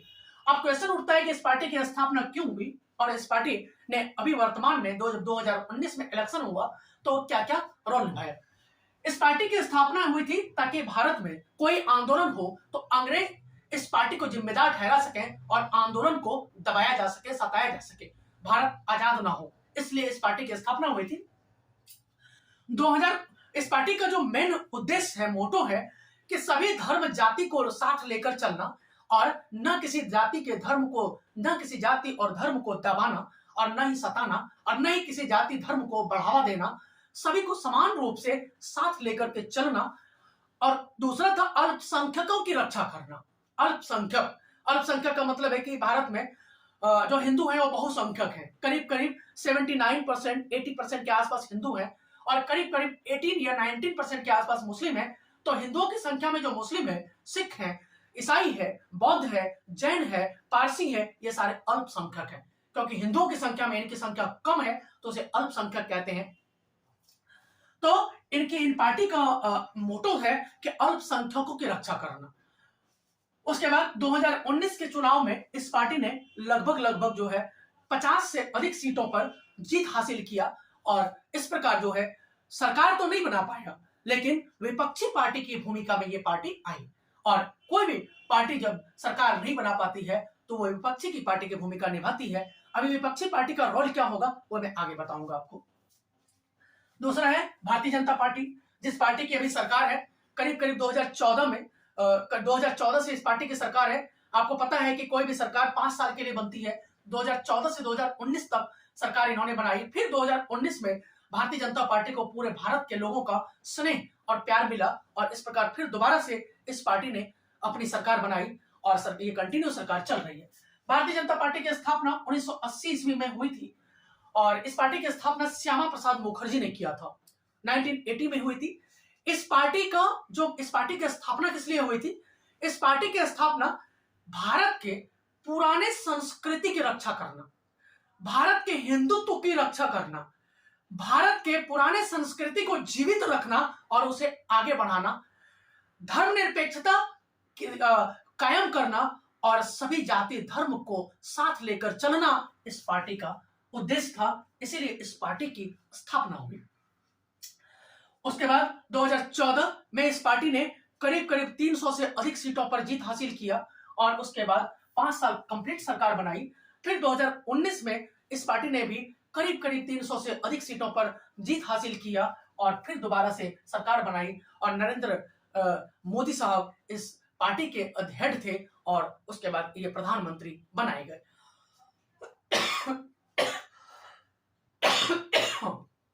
उसके बाद बहुजन समाज पार्टी, जिसे बसपा पार्टी कहते हैं। बसपा पार्टी जो है, इस पार्टी की स्थापना 1984 ईस्वी में हुई थी और इस पार्टी की स्थापना स्वर्गीय कांसीराम साहब ने किया था। अभी वर्तमान में इस पार्टी के जो हेड हैं, अध्यक्ष हैं, वो श्री मायावती जी हैं और इस पार्टी ने लगभग यूपी में कई बार सरकार बनाई है। और इस पार्टी की जो स्थापना हुई थी ये क्लियर है, आप इसके एजेंडे में पढ़ेंगे, इस पार्टी के एजेंडे में, कि पूरे भारत में अनुसूचित जाति और अनुसूचित जनजाति की रक्षा करना, उसके हितों की रक्षा करना। दोस्तों, क्या होता था जब हमारा देश आजाद हुआ या उससे पहले, जो अनुसूचित जाति और अनुसूचित जनजाति के लोग थे, ये ऊंची जाति के लोग उन पर अत्याचार करते थे। कहीं भी अगर कोई अपराध होता था तो इन्हीं लोगों के ऊपर इन्हीं लोगों को फंसा दिया जाता था या इनको मंदिर में प्रवेश नहीं करने दिया जाता था, इनके ऊपर भेदभाव किया जाता था, इनके ऊपर अत्याचार किया जाता था। तो पूरे देश में एक ऐसी पार्टी की स्थापना की जरूरत महसूस की जा रही थी जो गरीब लोगों को, जो दबे कुचले लोगों को, जो अनुसूचित जाति अनुसूचित जनजाति के लोगों की हिफाजत करे, जो रक्षा करे।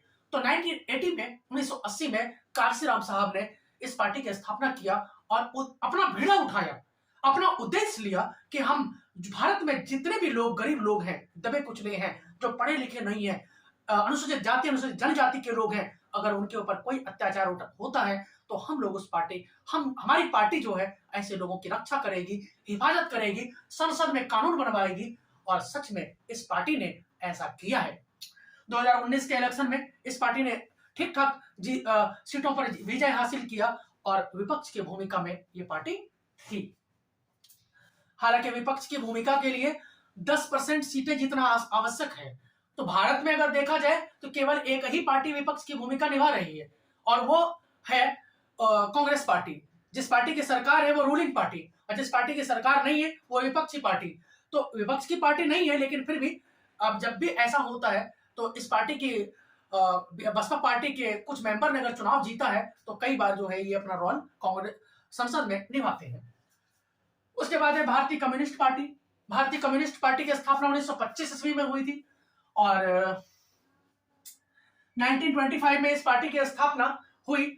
इस पार्टी का मतलब था, इस पार्टी का जो उद्देश्य था कि भारत में मजदूरों और गरीबों की रक्षा करना। यह पार्टी जो है मार्क्सवादी विचारों पर चलती थी, मार्क्स के विचारों पर चलती थी। और कार्ल मार्क्स जो है वो ब्रिटेन का था। उनका कहना था कि जब गरीबों पूरे विश्व में वो दो ही लोग देखते थे, दो ही प्रकार का, कि एक पूरे विश्व के गरीब और पूरे विश्व के अमीर। वो जाति धर्म में उन्होंने नहीं बांटा। उन्होंने कहते थे कि गरीब, जब कोई व्यक्ति अमीरों का शासन स्थापित होता है तो अमीर केवल अमीरों पर ध्यान देते हैं, गरीबों पर कोई ध्यान नहीं देता। और गरीब दिन प्रतिदिन गरीब होता जा रहा है, अमीर दिन प्रतिदिन अमीर होता जा रहा है। तो इन्होंने जो है पूरे विश्व को दो क्लास में डिवाइड किया, गरीब और अमीर में। हमारे देश में जाति धर्म के आधार पर डिवाइड किया गया, लेकिन ये एक ऐसा व्यक्ति था, इनका विजन ऐसा था कि पूरे विश्व में दो ही क्वालिटी के लोग होते हैं, दो ही क्लास के लोग होते हैं, एक गरीब और अमीर। चाहे अमेरिका का अमीर हो, इंडिया का अमीर हो, या ऑस्ट्रेलिया का अमीर हो, फ्रांस का अमीर हो, सब एक जैसे हैं। वो कभी ये नहीं चाहता कि गरीबों का भला हो, वो कभी ये नहीं चाहता गरीब आगे बढ़े, वो कभी ये नहीं चाहता गरीबों का शासन स्थापित हो, वो कभी ये नहीं चाहता गरीब तरक्की करे। सारे अमीर एक जैसे हैं, ऐसा कार्ल मार्क्स कहते थे, ऐसा कार्ल मार्क्स कहते थे। तो इन्होंने ये कहा, इन्हीं की विचारधारा के आधार पर पहली बार रूस में इस पार्टी की स्थापना हुई, धीरे धीरे भारत में भी इस पार्टी की स्थापना हुई। और किसानों को और मजदूरों को लेकर के इस पार्टी ने अपना एक अच्छा विचार दिया। और कुल मिलाकर के कई बार, पहली बार जो भारत में केरल में इस पार्टी की सरकार बनी, और धीरे धीरे जो है इस पार्टी ने अपने पूरे भारत में जो है अपने पांव फैलाए और धीरे धीरे चुनाव लड़ा और जीता भी। और सच बात भी है कि इन्होंने मजदूरों और किसानों के लिए बहुत काम किया है। इसलिए इस पार्टी को बहुत सारे जो किसान हैं, जो मजदूर हैं, वो वोट देते हैं, ताकि गरीबों का, मजदूरों की पार्टी को बढ़त मिले और वो सरकार में अपने विपक्ष की भूमिका निभाए। इन्हीं पार्टी से अलग होकर के एक और पार्टी बनाई गई और उस पार्टी का नाम था भारतीय कम्युनिस्ट पार्टी मार्क्सवादी, एम। इस पार्टी से अलग होकर के 1964 में इस पार्टी की स्थापना हुई और कुल मिलाकर के लगभग जो है इसी के विचारधारा पर यह पार्टी बनाई गई।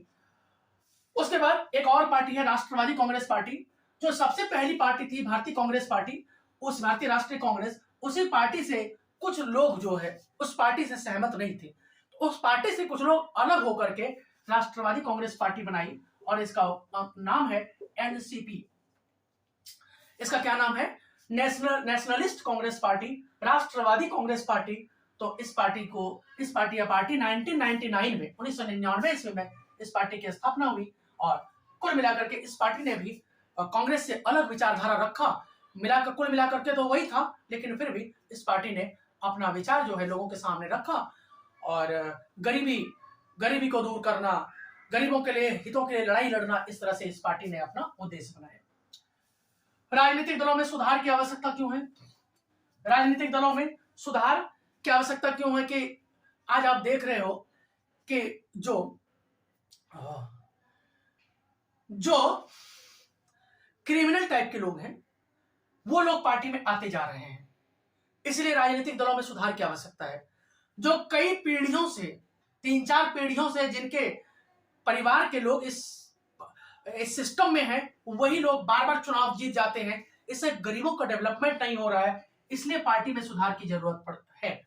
उसके बाद राजनीतिक दलों में और इसलिए भी सुधार की जरूरत है कि जब नए नए लोग आएंगे, पढ़े लिखे लोग आएंगे, तब देश का अधिक तेजी से विकास होगा। राजनीतिक दलों में सुधार की आवश्यकता इसलिए भी है कि जो कई बार जो है कम पढ़े लिखे लोग जब सरकार में आ जाते हैं तो वो पढ़े लिखे लोगों की कद्र नहीं करते, वैल्यू नहीं समझते, या गरीबों के लिए कानून नहीं बनाते। तो इसलिए भी राजनीतिक दलों में सुधार की जरूरत है।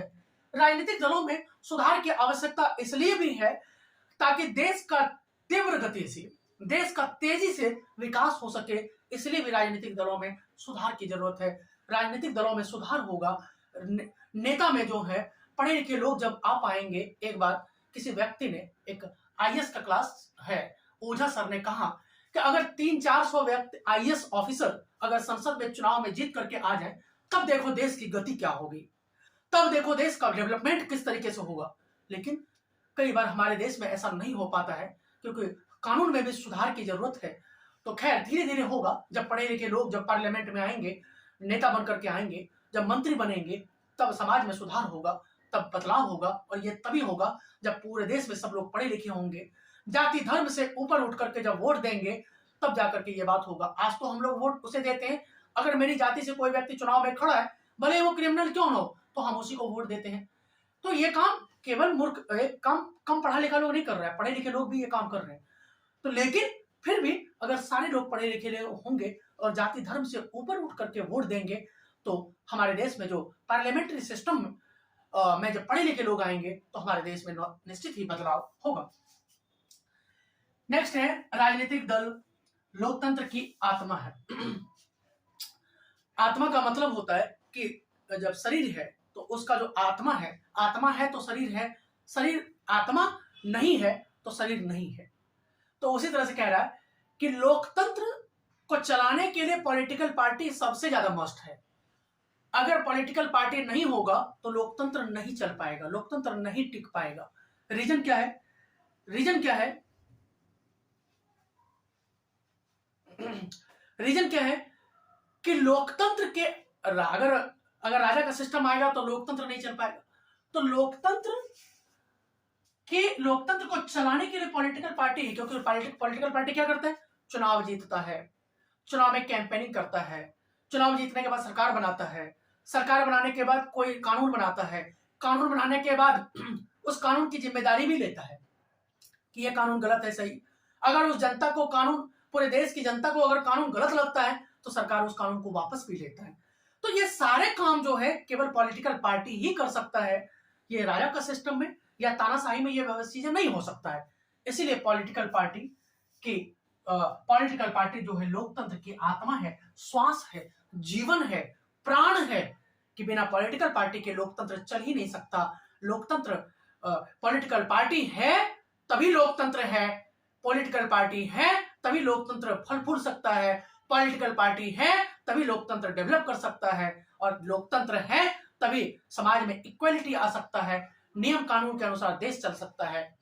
तो इस प्रकार से लगभग यहाँ की जितनी भी चीजें हैं वो आपका रिवीजन करवा दिया। आप बच्चे बार बार वीडियो को देखें और कम से कम 2-3 बार पूरे वॉचिंग करें वीडियो को, और अच्छे से एग्जाम में जाएं बिना डर और भय के, और 40 के 40 नंबर लेकर के आए, पूरा 95 प्लस नंबर लेकर के आए। ये मेरा वायदा है, ये मेरा प्रॉमिस है। अब एक लास्ट क्वेश्चन है, लास्ट चैप्टर है आउटकम्स ऑफ डेमोक्रेसी, लोकतंत्र के परिणाम। और लोकतंत्र के परिणाम वाले चैप्टर को हम लोग डिस्कस करेंगे। सबसे पहला चीज है लोकतंत्र क्या है। दोस्तों, लोकतंत्र के बारे में मैं ऐसा समझाता हूं कि लोकतंत्र को 2 भागों में डिवाइड कर सकते हैं, एक लोक, दूसरा तंत्र। लोक का मतलब है जनता और तंत्र का मतलब है शासन। लोक का मतलब है जनता, तंत्र का मतलब है शासन। लोक का मतलब है जनता, तंत्र का मतलब है शासन। इसका मतलब है लोकतंत्र का अर्थ है जनता का शासन। लोकतंत्र का मतलब है जनता का शासन, और जनता का शासन जब होगा तो देश डेवलप होगा। अब लोकतंत्र की विशेषताएं क्या है? कि लोकतंत्र की विशेषताएं, लोकतंत्र की खासियत यह है कि लोकतंत्र में सभी लोगों के समानता पर बल दिया जाता है। लोकतंत्र में सभी लोगों को स्वतंत्रता, समानता और बंधुत्व का अधिकार होता है। लोकतंत्र में हर व्यक्ति को आजादी होता है पढ़ने लिखने का, आगे बढ़ने का, तरक्की करने का, पूरे देश में कहीं भी घूमने का, कोई भी रोजगार करने का। ये लोकतंत्र की विशेषताएं हैं। लोकतंत्र की विशेषताएं ये भी है कि लोकतंत्र में हर व्यक्ति को चुनाव लड़ने का अधिकार है। लोकतंत्र में हर व्यक्ति को वोट देने का अधिकार है। अब हर व्यक्ति को वोट देने का मतलब ये नहीं कि मैं 12 साल का स्टूडेंट हूं, मैं भी वोट दे सकता हूं। इसके लिए कानून बना रखा है कि भाई 18 वर्ष से अधिक उम्र के व्यक्ति जो है वो वोट दे सकते हैं। इसके लिए कानून बनाया था। भारत में संविधान में संशोधन किया गया। 61वां संविधान संशोधन 61 अमेंडमेंट 1989 में भारत सरकार ने पहले 21 वर्ष का व्यक्ति वो वोट दे सकता था, लेकिन 1989 में इस कानून को चेंज कर दिया गया और जो वोट देने की उम्र थी वो 21 साल से घटा करके 18 वर्ष कर दिया गया। 89 के बाद से हर 18 वर्ष का व्यक्ति जो है हमारे देश में वोट दे सकता है। तो इस प्रकार से ये लोकतंत्र की विशेषताएं हैं। दूसरा क्वेश्चन है, लोकतंत्र को तानाशाही से बेहतर क्यों कहा जाता है? अब सबसे पहले तानाशाही, जितने भी दोस्त होंगे, जितने भी स्टूडेंट्स हैं 10th क्लास के या उससे बड़े बच्चे जो भी होंगे, वो तानाशाही को बेहतर तरीके से समझ रहे होंगे। तानाशाही का मतलब है कि ऐसी सरकार जिसमें केवल एक व्यक्ति का शासन हो, जिसमें केवल एक व्यक्ति के रूल को पूरे देश पर लागू किया जाता हो, निरंकुश शासन हो। यानी निरंकुश का मतलब है सभी लोग, किसी भी व्यक्ति के, पूरे देश की जनता का कोई भी मत, कोई भी विचार जो है उस देश में ना चलता हो, केवल एक ही व्यक्ति के द्वारा पूरे देश का डिसीजन लिया जाता हो। ऐसे जब कोई व्यवस्था होता है उसे तानाशाही कहते हैं, उसे डिक्टेटरशिप कहते हैं, उसे तानाशाही कहते हैं, उसे क्या कहते हैं? डिक्टेटरशिप। बच्चों, थकना मना है, थकना मना है, रुकना मना है, आप आगे बढ़ते चलो। कहता है कविता भी है, वीर तुम बढ़े चलो, वीर तुम बढ़े चलो। तो उसी तरह से आप आगे बढ़िए और हम जैसे टीचर्स जो है वो आपके साथ हैं, आप आगे तो बढ़े। तो लोकतंत्र को तानाशाही से बेहतर क्यों कहा जाता है? क्योंकि लोकतंत्र में लोगों को आजादी होता है घूमने फिरने की, बोलने की। हमें बोलने की आजादी है कि हम सरकार अगर कोई गलत काम कर रहा है, कानून बना रहा है, तो हम सरकार का विरोध कर सकते हैं। लेकिन तानाशाही में ऐसा नहीं। चाइना, कई सारे कंट्री है तानाशाही, जैसे चाइना है, जैसे म्यांमार, बर्मा है, नॉर्थ कोरिया, साउथ कोरिया है, क्यूबा है, कई सारे कंट्री हैं, वहां पे लोगों को, जनता को कोई अधिकार नहीं है। जबकि लोकतंत्र में क्या है? हर जनता को घूमने फिरने की आजादी है, हर जनता को हड़ताल करने की आजादी है, हर जनता को सरकार के विरोध में रैली करने की आजादी है, हर व्यक्ति को मीडिया में बोलने की आजादी है, मीडिया को स्वतंत्रता है। इसीलिए लोकतंत्र में जनता को यह सारी आजादी होती है। इसीलिए लोकतंत्र को, जबकि तानाशाही में यह सारी आजादी नहीं होती। तानाशाही में व्यक्ति सरकार का विरोध नहीं कर सकता, तानाशाही में व्यक्ति सरकार के विरोध में हड़ताल नहीं कर सकता, तानाशाही में व्यक्ति सरकार के विरोध में रैली नहीं कर सकता, तानाशाही में व्यक्ति सरकार के विरोध में नहीं बोल सकता। लेकिन लोकतंत्र में ये सारे काम कर सकता है। इसीलिए लोकतंत्र को तानाशाही से बेहतर माना जाता है, क्योंकि यहां लोगों को आजादी है। बच्चों, आपको घर में खूब एक कमरे में हर तरह की सुविधाएं दे दिया जाए और कहा जाए 5 साल तक इसी कमरे में बंद रहना है, क्या कोई व्यक्ति रहना पसंद करेगा? नहीं रहना पसंद करेगा। क्यों? क्योंकि आजादी के बिना सब चीज सुना है। आपको एक कमरे की बिल्डिंग में छोड़ दिया जाए और कहा जाए सब तरह की सुविधाएं दे रहा हो, और कई सारे बच्चे कहेंगे हाँ सर मैं रहूंगा। लेकिन बच्चों, ये कहना आसान है, लेकिन रहना आसान नहीं है। तो लोकतंत्र को तानाशाही से बेहतर माना जाता है। लोकतंत्र एक वैध सरकार को जन्म देता है। लोकतंत्र एक रिस्पॉन्सिबल गवर्नमेंट को जन्म देता है। क्यों? कि लोकतंत्र में सरकार कोई भी कानून बनाता है, कोई भी काम करता है, तो उसकी जिम्मेदारी लेता है, वो रिस्पॉन्सिबिलिटी के साथ काम करता है। जबकि तानाशाही में ऐसा नहीं, सरकार ने किया तो सरकार जिम्मेदार नहीं है। लोकतंत्र में क्या है? सरकार कोई कानून बना रही है, सरकार कोई काम कर रही है, तो उसकी जिम्मेदारी। जैसे मान लीजिए एक सड़कें बनाए, नेशनल हाईवे बनवाए, और वो जो है नेशनल हाईवे में 500 करोड़ रुपए का खर्च हुआ और नेशनल हाईवे 6 महीने में खराब हो गया। सरकार इसकी जिम्मेवारी लेता है और सरकार इसकी तुरंत रिपेयरिंग करता है। जबकि तानाशाही में ऐसा नहीं। तानाशाही में सरकार किसी काम की जिम्मेदारी लेता ही नहीं है। जबकि लोकतंत्र में एक रिस्पॉन्सिबल गवर्नमेंट होता है। लोकतंत्र में सरकार हर काम की जिम्मेदारी लेता है। लोकतंत्र में हर जाति धर्म के लोगों को साथ लेकर के चलता है। लोकतंत्र में नहीं किसी जाति के धर्म, नहीं किसी जाति, नहीं किसी धर्म के लोगों को बढ़ावा दिया जाता है। सभी धर्मों को समान रूप से, सभी जाति को समान रूप से लेकर साथ चला जाता है। इसीलिए लोकतंत्र एक वैध सरकार को जन्म देता है, एक रिस्पॉन्सिबल गवर्नमेंट को जन्म देता है। उसके बाद एक और क्वेश्चन है वहां पे कि लोकतंत्र में नागरिकों को गरिमापूर्वक जीवन का अधिकार होता है। यानी डेमोक्रेसी में क्या होता है? हर व्यक्ति को रिस्पेक्टेबल लाइफ जीने का अधिकार है। कोई व्यक्ति किसी व्यक्ति के साथ भेदभाव नहीं कर सकता, तानाशाही में कर सकता है। तानाशाही में कोई कानून नहीं होता है, और कानून होता भी है तो क्लियर रूप से फॉलो नहीं होता। लेकिन डेमोक्रेसी में क्या होता है कि कोई भी ऊंची जाति का व्यक्ति, कोई भी अमीर व्यक्ति, कोई भी गोरे व्यक्ति काले व्यक्ति के साथ भेदभाव नहीं कर सकता, कोई भी अमीर व्यक्ति गरीब व्यक्ति के साथ भेदभाव नहीं कर सकता, कोई भी ऊंची जाति का व्यक्ति गरीब व्यक्ति के साथ भेदभाव नहीं कर सकता। क्यों? क्योंकि हर व्यक्ति को यहाँ रिस्पेक्टेबल लाइफ जीने का अधिकार है। अगर कोई करता है तो वह गरीब व्यक्ति कोर्ट जा सकता है, गरीब व्यक्ति न्यायालय जा सकता है, गरीब व्यक्ति district court, high court, supreme court जा सकता है और वहां पे उसे न्याय मिलेगा। तो इस प्रकार से लोकतंत्र में हर व्यक्ति को अपने रिस्पेक्टेबल लाइफ इज्जत के साथ जीने का अधिकार है। अगर कोई व्यक्ति उसके लाइफ के साथ, अगर उसके जीवन जीने के साथ कोई खिलवाड़ करता है, कोई मजाक करता है, उसको दखल देता है, उसको बाधा पहुंचाता है, तो वह व्यक्ति अपने न्यायालय जा सकता है न्याय मांगने के लिए, और न्यायालय में न्याय जरूर मिलता है और जरूर मिलेगा। लोकतंत्र नागरिकों को शांतिपूर्ण और सद्भावनापूर्ण जीवन देता है। लोकतंत्र क्या करता है? हर व्यक्ति को पीसफुल लाइफ देता है। हमारे देश में क्या है? भारत की बात करें, अमेरिका की बात करें, ब्रिटेन और फ्रांस की बात करें, हर देश में लोकतंत्र है। तो यहाँ पे क्या है? हर व्यक्ति को शांतिपूर्वक जीवन जीने का अधिकार है। मेरी जो पीसफुलनेस है वो कोई व्यक्ति भंग नहीं कर सकता। मान ले जाए कि जैसे 11 बजे के बाद, रात 11 बजे रात्रि के बाद, 12 बजे रात्रि के बाद जो है कोई व्यक्ति लाउड स्पीकर नहीं बजा सकता। ये क्या है? हमें शांतिपूर्वक जीवन जीने का अधिकार। अगर कोई व्यक्ति ऐसा करता है, कोई डीजे बजा रहा है, कोई डांस कर रहा है, तो पुलिस उसे तुरंत बंद करवा देती है। क्यों? क्योंकि हर व्यक्ति को शांतिपूर्वक जीवन जीने का अधिकार है। अगर ऐसा कोई करता है, हमारे शांति में, हमारे पीसफुल लाइफ जीने में अगर कोई खलल डालता है, अगर कोई परेशान करता है, अगर कोई प्रॉब्लम क्रिएट करता है, तो हम पुलिस को इन्फॉर्म कर सकते हैं, हम उसे बैन करवा सकते हैं, हम उसको रोक सकते हैं। क्यों? क्योंकि लोकतंत्र में हमें अधिकार है। लोकतंत्र हर व्यक्ति को यह अधिकार देता है, इसीलिए यह कानून हमें अधिकार देता है, संसद हमें अधिकार देता है, संविधान हमें अधिकार देता है, इसलिए हम ऐसा कर सकते हैं।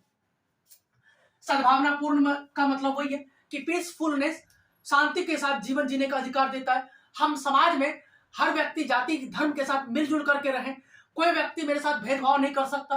अगर कोई व्यक्ति हमारे साथ भेदभाव करता है, यह मानता है कि भाई इस जाति में इस गली में या इस गांव में केवल ऊंची जाति के व्यक्ति रहते हैं, नीची जाति को रहने का अधिकार नहीं है, तो हम कोई किसी व्यक्ति को पहले तो ऐसा करने का अधिकार नहीं है। और अगर वह व्यक्ति ऐसा करता है, अगर वह व्यक्ति ऐसा करते हुए पाया जाता है, तो उसे जेल की सजा होगी। और जेल की सजा कौन देगा? कोर्ट देगा, डिस्ट्रिक्ट कोर्ट देगा। अगर वहां न्याय नहीं मिलता है तो हाई कोर्ट, और हाई कोर्ट में अगर न्याय नहीं मिलता है सुप्रीम कोर्ट जा सकते हैं। कई बार बच्चे मजाक में कहते हैं अगर सुप्रीम कोर्ट में न्याय नहीं मिले तो ऐसा पॉसिबल ही नहीं है। ऐसा 75 साल के इतिहास में ऐसा कभी नहीं हुआ कि सुप्रीम कोर्ट से किसी व्यक्ति को निराश होना पड़े, क्योंकि सुप्रीम कोर्ट कभी ऐसा नहीं कर सकता कि भाई इनजस्टिस नहीं कर सकता। वो यह देखता है, क्योंकि वहां वही व्यक्ति जाते हैं जो बहुत पढ़े लिखे लोग, जिनका जीवन जो है त्याग में बीता हुआ हो, वही लोग सुप्रीम कोर्ट में जज बनते हैं, सुप्रीम कोर्ट के चीफ जस्टिस बनते हैं। तो कभी ऐसा नहीं हुआ है और ऐसा नहीं होगा। तो लोकतंत्र क्या करता है? नागरिकों को शांतिपूर्वक और सद्भावनापूर्ण जीवन व्यतीत करने का सम्मान पूर्वक जीवन व्यतीत करने का उपलब्ध करवाता है। तो बच्चों, इस प्रकार से कुल मिलाकर के हमारा जो मेन क्वेश्चन था वो लगभग आज हमने अच्छे से डिस्कशन किया, समझ करके डिस्कशन किया। हर एक क्वेश्चन पर मैंने टाइम दिया है। तो इस प्रकार से आप सभी बच्चे अच्छे से तैयारी करें और वीडियो को 3 से 4 बार जरूर से जरूर देखें, और बिना डर के, बिना भय के एग्जाम में एकदम कॉन्फिडेंस के साथ जाएं, क्योंकि आप टॉपर्स तक चैनल से आपने पढ़ा है, आपने पूर्वे सर के साथ पढ़ा है, और अब पूर्वे सर के साथ पढ़ने वाला स्टूडेंट जो है वो डरता नहीं है, वो बिल्कुल निर्भीक होकर के, वो निर्भय होकर के क्लास में जाता है और पूरी तरह पेपर करके आता है। आप पता कर सकते हो, हर साल जो है करीब 40 से 50 बच्चे 95 प्लस नंबर लेकर के हर साल आते रहे हैं। ये अब मेरा रिकॉर्ड है। तो इस प्रकार इस बार भी मुझे उम्मीद है कि कम से कम 100 से अधिक बच्चे जो है 95 प्लस नंबर लेकर के आएंगे, अगर आपने अच्छे से तैयारी किया होगा।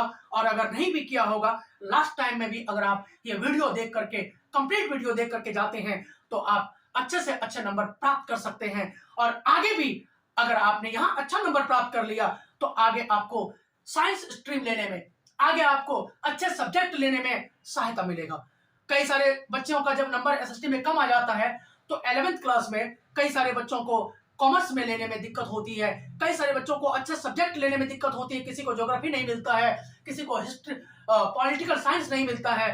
तो इस प्रकार अगर यहाँ आप अच्छा नंबर लेकर के आते हैं तो ये नंबर आपके पूरे लाइफ टाइम काम आएगा और आगे सब्जेक्ट को चूज करने में भी, सब्जेक्ट को लेने में भी आपको मदद करेगा। तो इस प्रकार सभी बच्चों को best of luck, best of luck, best of luck. धन्यवाद।